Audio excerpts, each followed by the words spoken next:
السلام علیکم ورحمۃ اللہ وبرکاتہ۔ میں ہوں آپ کا ٹیچر مفتی محمد مجاہد۔ آج ہم پڑھیں گے معوذتین کی روشنی میں نظر، جادو اور سحر کا علاج۔ سب سے پہلے ہم معوذتین کا ترجمہ اور مختصر تفسیر پڑھیں گے۔ اس کے بعد معوذتین کی فضیلت اور بعض فضائل میں معوذتین سے بعض بیماریوں کا علاج، اور آخر میں بتائیں گے کہ یہ معوذتین سے ہمیں اخروی فائدہ ہونے کے ساتھ ساتھ دنیاوی کون سے فوائد ہمیں حاصل ہو سکتے ہیں۔ سب سے پہلے معوذتین کی شان نزول سمجھ لیں۔ ان دو صورتوں کا شان نزول یہ ہے کہ جناب نبی کریم صلی اللہ علیہ وآلہ وسلم پر ایک یہودی نے جادو کر دیا تھا، اور جادو کے بارے میں یہ سمجھے کہ یہ جس طرح انسانی جسم پر دیگر امراض حاوی ہو سکتے ہیں، انسان کو بخار ہو سکتا ہے، کھانسی ہے، نزلہ زکام ہے اور بخار، اور یہ بیماریاں انبیاء کرام علیہم الصلاۃ والتسلیمات کو بھی ہوتی ہیں، ایسے ہی انبیاء کرام علیہم الصلاۃ والتسلیمات اور دیگر لوگوں پر بھی جادو کے اثرات ہو سکتے ہیں۔ تو نبی کریم صلی اللہ علیہ وآلہ وسلم پر ایک یہودی نے آپ پر جادو کر دیا، جس کی وجہ سے آپ کو ایسا محسوس ہوتا کہ آپ کی جو طبیعت ہے وہ گھٹن محسوس ہو رہی ہے، جیسے کسی نے آپ کے جسم مبارک کو باندھ دیا ہو، آپ کو اس طرح کا محسوس ہوتا تھا۔ تو ایک دن آپ ام المومنین ام عائشہ صدیقہ رضی اللہ تعالی عنہا کے کمرے میں گھر میں آرام فرما رہے تھے، تو جب آپ بیدار ہوئے تو آپ نے ام المومنین ام عائشہ صدیقہ رضی اللہ تعالی عنہا سے کہا کہ مجھے معلوم ہو گیا ہے کہ مجھے کیا بیماری ہے۔ تو حضرت عائشہ صدیقہ رضی اللہ تعالی عنہا نے آپ سے پوچھا کہ یا رسول اللہ کیا معلوم ہو آپ کو؟ تو آپ نے فرمایا کہ میں جب آرام کر رہا تھا تو خواب میں دو فرشتے میرے پاس آئے، ایک سرہانے کی طرف کھڑا ہوا اور ایک پاؤں کی طرف کھڑا ہوا۔ جو پاؤں کی طرف کھڑا ہوا تھا اس نے کہا کہ اس شخصیت کو کیا ہوا ہے؟ تو سرہانے پر کھڑے ہوئے فرشتے نے کہا کہ ان پر فلاں یہودی ہے، اس نے ان پر جادو کیا ہے۔ تو پاؤں پر کھڑے ہوئے فرشتے نے کہا کہ اس کا علاج کیا ہے؟ تو سرہانے پر کھڑے ہوئے فرشتے نے کہا کہ اس کا علاج معوذتین سورۃ الفلق اور سورۃ الناس ہے، اور فرمایا کہ فلاں قبیلے کے کنویں میں ایک پتھر ہے اور اس پتھر کے نیچے کنگھی میں لپٹے ہوئے بال ہیں اور اس پر گرہ دی ہوئی ہے، تو اگر یہ سورت پڑھ کر اس بالوں کی گرہ کو کھول دیں تو ان سے جادو کے اثرات ختم ہو جائیں گے۔ آپ صلی اللہ علیہ وآلہ وسلم باہر تشریف لائے اور آپ نے جناب علی المرتضیٰ کرم اللہ وجہہ اور حضرت اسامہ بن زید رضی اللہ تعالی عنہ کو بھیجا کہ جاؤ فلاں قبیلے کے فلاں کنویں کے میں ایک پتھر کے نیچے کنگھی میں لپٹے ہوئے بال ہیں، ان بالوں کو لے کر آؤ۔ حضرت علی رضی اللہ تعالی عنہ، حضرت اسامہ رضی اللہ تعالی عنہ، دونوں صحابہ کرام اس کنویں میں گئے اور آپ صلی اللہ علیہ وسلم بھی انہی کے پیچھے چلے گئے، اور آپ اس کنویں پر پہنچے اور وہاں سے آپ نے کنگھی کو لیا، اس میں سے بالوں میں 11 گریں ان بالوں پہ لگی ہوئی تھی، کیونکہ سورۃ الفلق اور سورۃ الناس کی دونوں آیات کو جمع کریں تو 11 آیات بنتی ہیں۔ تو آپ صلی اللہ علیہ وسلم ہر ایک آیت کو پڑھتے اور اس ایک بال کی گرہ کو کھول دیتے تھے۔ تو اس طرح جب وہ 11 گرہ کھول دی گئی تو آپ صلی اللہ علیہ وسلم پر جو جادو کے اثرات تھے وہ آپ سے دور ہو گئے۔ تو اس سورت کی ہم تلاوت کرتے ہیں، اس کا مختصر ترجمہ اور مختصر تفسیر دیکھتے ہیں۔ تو فرمایا کہ اعوذ باللہ من الشیطان الرجیم، میں پناہ میں آتا ہوں اللہ تعالیٰ کی شیطان مردود سے۔ بسم اللہ الرحمن الرحیم، شروع کرتا ہوں اللہ تعالیٰ کے نام کے ساتھ جو بڑا مہربان نہایت رحم کرنے والا ہے۔ قل اعوذ برب الفلق، کہہ دیجئے میں پناہ مانگتا ہوں، اپنے آپ کو پناہ میں دیتا ہوں صبح کے رب کے، من شر ما خلق، اس تمام شر سے جو اس نے پیدا کیا ہے، ومن شر غاسق اذا وقب، اور رات کے اندھیرے سے جب وہ چھا جائے، ومن شر النفاثات فی العقد، اور گرہ پر پھونک لگانے والی عورتوں کے شر سے، ومن شر حاسد اذا حسد، اور حسد کرنے والوں کے شر سے جب وہ حسد کرے۔ اس صورت میں اگر آپ غور کرتے ہیں تو فرمایا کہ قل اعوذ برب الفلق، صبح کے رب کی، جس نے فلق کہتے ہیں کہ پھاڑ، کسی چیز کا پھاڑ کے نکلا، چونکہ جو صبح ہوتی ہے یہ رات کو چیر کے رات کو ختم کر کے نکلتی ہے، تو اس صورت میں اشارہ دیا گیا تھا کہ جو مالک، جو ذات صبح کے روشن کرنے پہ قادر ہے، وہ جادو اور دیگر اثرات کو ختم کرنے پر بھی قادر ہے۔ من شر ما خلق، جب یہ الفاظ کہے گئے تو اس میں تمام چیزیں جو اس آیت کے بعد جن کو بیان کیا گیا ہے وہ ساری اس میں آ گئی تھی،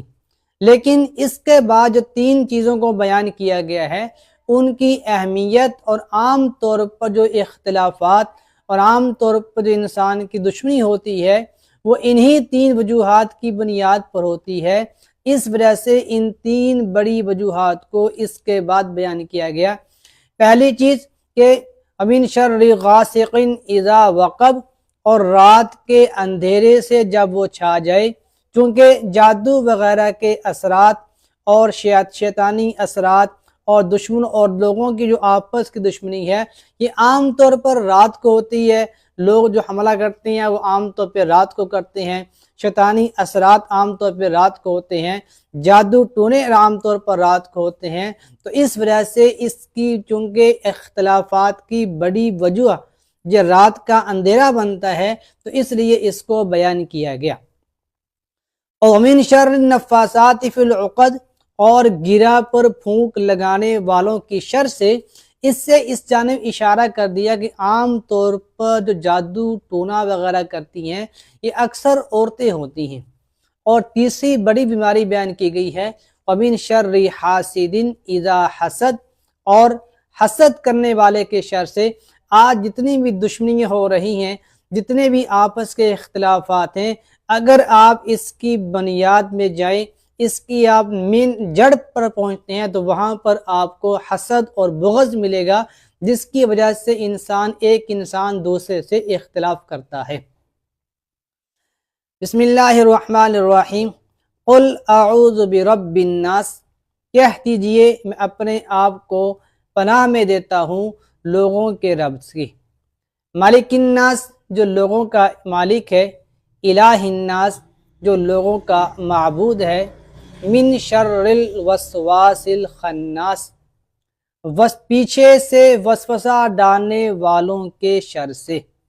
الذی یوسوس فی صدور الناس، وہ جو وسوسہ ڈالتے ہیں لوگوں کے دلوں میں، من الجنۃ والناس، جنات میں سے ہوں یا لوگوں میں سے ہوں۔ سورۃ الفلق جو ہے اس کا تعلق دنیاوی آفات، دنیاوی مصائب کے ساتھ ہے، اور جو سورۃ الناس ہے اس کا تعلق اخروی جو مصائب ہیں، اخروی جو انسان کے اوپر آفات ہیں اس کے ساتھ ہے۔ نمبر 2، سورۃ الفلق کا تعلق عام ہر مخلوق کے ساتھ ہے،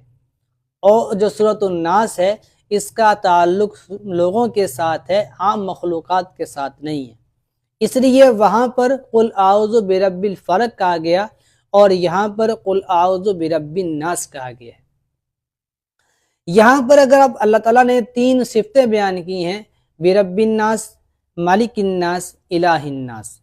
ان تین صفتوں کو بیان کر کے اس جانب اشارہ کر دیا ہے۔ یہ تینوں صفتیں ایسی ہیں کہ جو اپنے ماتحت کی حفاظت کرتی ہیں۔ رب کرتے ہیں پرورش کرنے والے کو، جو جس کی پرورش کرے وہ اس کی حفاظت بھی کرتا ہے۔ مالک کہتے ہیں ملکیت کو، مالک کو، بادشاہ کو، اور بادشاہ اپنی رعیت کی حفاظت کرتے ہیں۔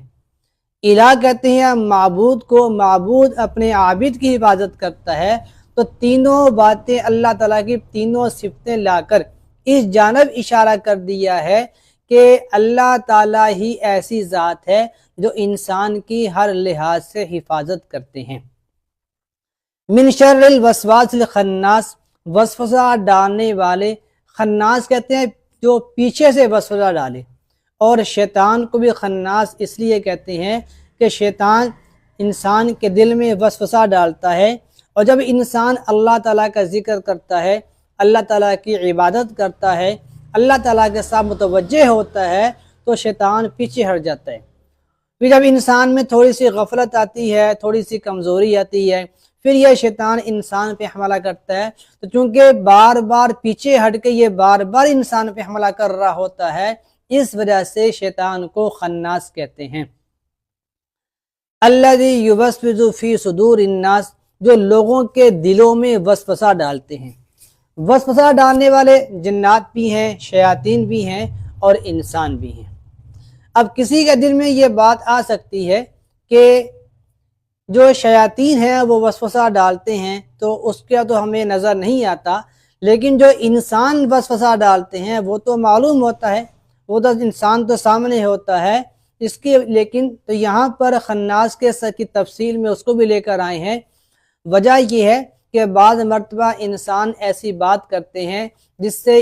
اگلے انسان کے دل میں وسوسہ تو پیدا ہو جاتا ہے، لیکن اس کو پتہ نہیں ہوتا کہ میرے دل میں وسوسہ آ گیا ہے۔ اور بعض مفسرین یہ فرماتے ہیں کہ یہاں پر جو الناس کہا گیا ہے اس سے انسان نہیں بلکہ اس کا اپنا نفس مراد ہے، کہ جس طرح انسان کے دل میں وسوسے شیطان ڈالتا ہے، ایسے ہی نفس امارہ بھی انسان کے دل میں وسوسے ڈالتا ہے۔ تو گویا کہ انسان یہ جو سورت پڑھ کے ان اللہ تعالیٰ سے شیطان کے وسوسوں سے، شیطان کے شر سے پناہ مانگتا ہے، اور اپنے نفس امارہ کے وسوسوں سے اور اس کے شر سے اللہ اپنے آپ کو اللہ تعالیٰ کی پناہ میں دیتا ہے۔ کیونکہ شیطان جو ہے اس سے جو جتنا بھی ذرا انسان اس سے بچے تو اس سے بچنا ممکن نہیں ہے۔ شیطان سے بچنے کا راستہ واحد اور اپنے آپ کو اللہ تعالیٰ کی پناہ میں دینے کا ہے۔ تو اس وجہ سے اس صورت کے اندر اللہ تعالیٰ نے جو اس بات کی ترغیب دی ہے کہ شیطان اور نفس امارہ کا مقابلہ کرنا آپ کے بس میں نہیں ہے، بلکہ آپ کا شیطان اور نفس امارہ کا مقابلہ یہی ہے کہ آپ اپنے آپ کو میری پناہ میں دیں۔ تو یہاں تک تو اس صورت کی مختصر ترجمہ اور تفصیل ہوئی ہے، اور امید ہے کہ آپ کو سمجھ میں آئی ہوگی۔ آگے اس صورت کے چند فضائل ہیں۔ حضرت عبداللہ بن خبیب رضی اللہ تعالی عنہ فرماتے ہیں کہ ایک مرتبہ شدید بارش اور سخت اندھیری رات ہوئی تو ہم رسول اللہ صلی اللہ علیہ وآلہ وسلم کی تلاش میں نکلے تاکہ اللہ کے نبی ہمیں نماز پڑھائیں۔ تو سب سے پہلے میں رسول اللہ صلی اللہ علیہ وآلہ وسلم سے ملا، تو آپ صلی اللہ علیہ وآلہ وسلم نے مجھے دیکھتے ہی پہچان لیا کہ آپ یہ میرے پاس کس لیے آئے ہیں۔ تو آپ نے مجھے فرمایا کہ عبداللہ بن خبیب سے کہا کہ آپ 3 مرتبہ سورہ اخلاص اور سورہ فلق اور سورہ ناس پڑھ لو، یہ آپ کے لیے ہر برائی کو دور کر دے گا۔ تو گویا کہ جو انسان 3 مرتبہ سورۃ معوذتین اور سورہ اخلاص صبح کو پڑھے گا تو شام تک اللہ تعالیٰ اس کو ہر برائی سے اس کو محفوظ بچائیں گے، اور جو شام سے کو پڑھے گا تو صبح تک اللہ تعالیٰ اس کو ہر برائی سے اللہ تعالیٰ اس کو بچا کر اس کو اپنی حفظ و امان میں اس کو لے لیں گے۔ حضرت ابو سعید خدری رضی اللہ تعالی عنہ فرماتے ہیں کہ جناب نبی کریم صلی اللہ علیہ وآلہ وسلم جنات اور انسانوں کی نظروں سے بچنے کے لیے معوذتین پڑھا کرتے تھے۔ ایک اور روایت میں حضرت ابو حابس جوہنی رضی اللہ تعالی عنہ سے ہے کہ آپ صلی اللہ علیہ وسلم نے فرمایا، اے ابو حابس، کیا میں تمہیں سب سے بہترین تعویذ نہ بتاؤں جس کے ذریعے لوگ پناہ طلب کرتے ہیں؟ تو میں نے عرض کیا یا رسول اللہ ضرور بتائیں۔ تو آپ صلی اللہ علیہ وسلم نے فرمایا کہ دونوں آخری دو صورتیں معوذتین انہیں پڑھا کرو، یہ سب سے بہترین تعویذ ہیں۔ حضرت عائشہ صدیقہ رضی اللہ تعالی عنہ فرماتی ہیں کہ جناب نبی کریم صلی اللہ علیہ وآلہ وسلم جب بھی بیمار ہوتے تھے تو آپ صلی اللہ علیہ وسلم معوذتین پڑھ کر اپنے ہاتھوں پہ پھونک مار کے اس کو اپنے جسم پر ملتے تھے، تو اس کی برکت سے اللہ تعالیٰ آپ کو بیماری سے صحت عطا فرما دیتے تھے۔ اسی طرح اگر کوئی بندہ بیمار ہو تو ہر بیماری کے اوپر بھی آپ صلی اللہ علیہ وآلہ وسلم معوذتین پڑھ کے اس پر پھونک مارتے تھے۔ اسی طرح اس صورت کا ایک فائدہ یہ بھی ہے کہ یہ صورت ہر شر سے حفاظت کرتی ہے۔ اگر کوئی آدمی صبح کے ٹائم 3 مرتبہ یہ 2 صورتیں معوذتین پڑھ لیتا ہے اور پھر شام کو 3 مرتبہ یہ 2 صورتوں کو پڑھ لیتا ہے، تو اس کے عمل سے صبح کو پڑھے گا تو شام تک اللہ تعالیٰ اس انسان کی ہر شر سے اس کی حفاظت فرمائیں گے، اور اگر یہ شام کو پڑھے گا تو صبح تک انسان شیطان کے وسوسوں سے، شیطان کے شر سے، جادو کے اثرات سے اللہ تعالیٰ اس کی حفاظت فرمائیں گے۔ اور رات کو جو انسان کو برے خواب آتے ہیں تو اگر بندہ ان 3 صورتوں کی تلاوت کر کے سوتا ہے تو اللہ تعالیٰ اس کو برے خواب سے اس کی حفاظت فرمائیں گے۔ اسی طرح اس صورت کا ایک فائدہ جو ہے وہ نظر بد کا علاج ہے۔ اگر کسی انسان کو نظر لگ جائے تو معوذتین اور آیت الکرسی پڑھ کے اس پہ دم کیا جائے، جس کا طریقہ کار یہ ہے کہ ایک پانی کا گلاس لیں، اس پانی کے گلاس میں اول آخر درود شریف، 1 مرتبہ آیت الکرسی، 1 مرتبہ سورہ فلق، 1 مرتبہ سورہ ناس پڑھ کر اس پانی کو دم کریں۔ دم کرنے کے بعد وہ پانی اس مریض کو پلائیں اور اس پانی سے اس کے ہاتھ اور منہ کو پر اس کے چھینٹے ماریں، تو انشاءاللہ نظر بد سے اللہ تعالیٰ اس کی حفاظت فرمائیں گے۔ اسی طرح اگر کسی انسان پہ جادو وغیرہ کے اثرات ہوں تو اس انسان کے لیے یہ ہے کہ وہ ان 2 صورتوں کے اثرات کو جو ہے وہ پڑھے۔ صبح کو پڑھے تو 3 مرتبہ صبح کو پڑھے اور 3 مرتبہ شام کو پڑھے گا۔ تو اگر یہ 3 مرتبہ صبح کو 3 مرتبہ شام کو روزانہ اپنا معمول بنا لے تو اگر اس انسان پر جادو کے اثرات ہوں تو ان اثرات کو اللہ تعالیٰ اس سے دور فرما دیں گے۔ ابن العربی رحمہ اللہ تعالیٰ فرماتے ہیں کہ یہ 2 صورتیں سورہ فلق اور سورہ ناس یہ جادو کے اثرات کو دور کرنے میں یہ مجرب عمل ہے، کیونکہ ان 2 صورتوں کے شان نزول کی وجہ ہی یہ بنی ہے کہ جناب نبی کریم صلی اللہ علیہ وآلہ وسلم سے جادو کے اثرات کو دور کرنے کے لیے ان 2 صورتوں کو نازل کیا گیا۔ تو اگر بھی امت میں سے اگر کسی کے اوپر جادو کے اثرات ہو جائیں اور وہ پابندی کے ساتھ ان 2 صورتوں کی تلاوت شروع کر دے، صبح کو کرے شام کو کرے، صبح کو بھی 3 مرتبہ پڑھ کر اپنے جسم پر پھونک مارے اور شام کو بھی 3 مرتبہ پڑھ کر اپنے جسم پر پھونک مارے گا، تو اس کی مدد سے اللہ تعالیٰ برکت سے اس انسان سے جادو کے اثرات کو دور کر دیں گے۔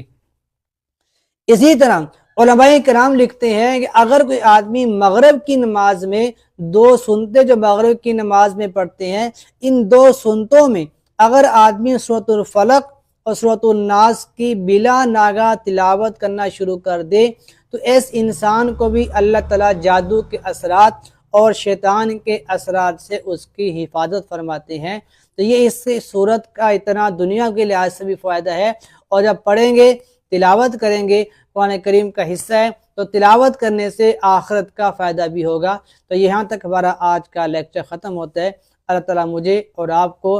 جادو کے اثرات سے، شیطانی وسوسوں سے اور ہر طرح کی نظر بد سے اللہ تعالیٰ میری اور آپ کی حفاظت فرمائے۔ امید ہے کہ یہ سبق بھی آپ کو پسند آیا ہوگا۔ لیکچر اچھا لگے تو شیئر کریں، اور کوئی بات سمجھ میں نہ آئے تو کمنٹس کر کے ضرور پوچھیں، انشاءاللہ العزیز آپ کے ہر سوال کا جواب دیا جائے گا۔ اسی طرح اگر کسی نے کوئی شرعی مسئلہ پوچھنا ہو، کوئی جو ہے کسی شریعت کے لحاظ سے کسی بات کا جواب مطلوب ہو، تو وہ بھی کمنٹس کر کے پوچھ سکتے ہیں۔ اللہ تعالیٰ میرا اور آپ کا حامی و ناصر ہو۔ السلام علیکم، اللہ حافظ۔